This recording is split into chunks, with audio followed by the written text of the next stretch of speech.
Welcome to my editing tutorial. I would also like to apologize if this is confusing, cause I edit on a PC. Also, there is no CapCut Pro required, at least. For the computer version of CapCut Custom, stuff is different. First, I will insert images for the edit. I used 4, you can use as many as you like. I have a ton of Regatha images, so I'm using her. Now it's time to put in the sound, it can be fitting. Or not for the character, it's usually fitting for my edits, but not for this one. I'm using Do the Dance by Illit, cause this song's really good. Make sure the video is in 1:1 ratio. Most images for edits are in 1:1. Next, I take the video off the screen, not delete it, but take it out of view. Also, I just want to say I screen recorded the song. That's why it's in video form. If you're using an MP3 song file, you can just drag it in and skip that step. I sometimes split where the song starts. It's easy to tell where to add the images. Now you add the photos, make sure they're on beat.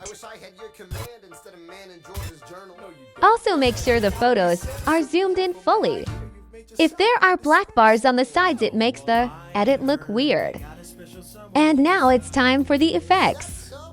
These are my favorited effects I also have. Some favorited just in case I need them for a trend. First we add in a pudding bounce effect, I think. That's its name, I use it on all of my faster edits. I make the effect as long as each clip to make sure each photo has it. And sometimes for extra bounce, I edit double on the first photo of each loop if that makes sense. This is the result. To add immersion, I add the vignette effect. I usually add it on my more serious edits. Make sure it's above the pudding bounce. We'll get to why later. I also add a shake to either each photo or the first photo of each loop. Put the shake under the vignette, I'll explain later, I promise. I then put keyframes on where I want the shake to start and where to stop. The shake starts off strong, then slows down and ends. I add the shake to each photo. This is the result. The shake is minor, but it adds on to the edit.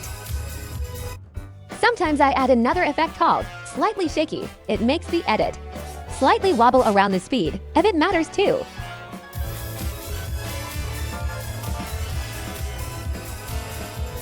Now it's time to explain why the placement of the effects matter. Say I wanted to edit Anna. I'm adding my vignette, but I also want to add. The pixelate effect makes your edit pixelate every few seconds. The pixelate is over the vignette, causing it to make the vignette turn to pixels along with the photo. But if I put the vignette over the pixelate, the vignette doesn't turn to pixels, only the photo. Here's the difference between them both. Anyway, there's my little tip for editing. This part of the song doesn't have lyrics, but if I wanted to add lyrics, here's how I do it. I would put the text under the effects, not over. The text is affected by the effects while and goes, along with the pudding bounce and stuff. Here's what it would look like if it was over the effects. This part is kinda useless, but it's where I place lyrics usually. And some advice I give, this is possible on mobile. I add the stroke effect to the text and it adds an outline. I don't use the preset because the outline is too thick. I make the outline size 3 to 10. I use 10 for this edit.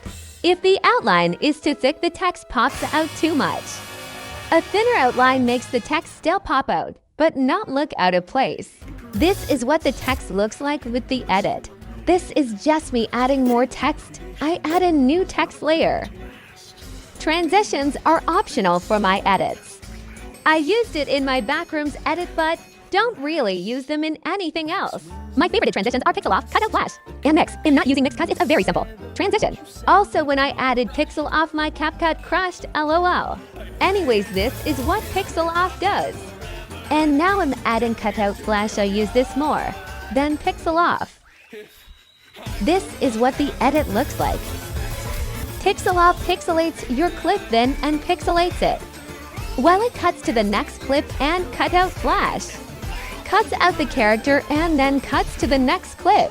Now it's time for the animation presets. Last step, I promise. I use pendulum swings usually, but CapCut wouldn't show my favorites and wouldn't. Let me look up pendulum so you can just look up swing. I used these first to that popped up and I used. The first clip gets pendulum swing 1 and the second gets pendulum swing 2. If I'm not using other combo animations, I make them go back and forth. I actually use some other combo animations for the first time, and they're called something like spin rise and spin. I also duplicate the first 4 photos, so I don't have to find the combo animations again. This is what the edit looks like. And this is what the edit looks like when you duplicate it.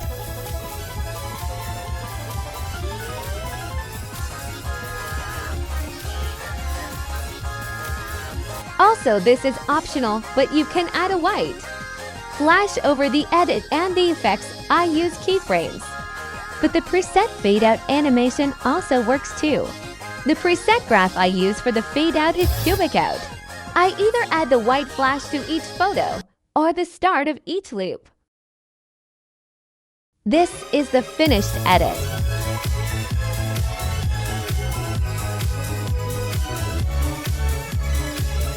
Thanks for watching. If you guys want a keyframe tutorial, I'll make one. Probably. Keyframes are hell. Okay, bye.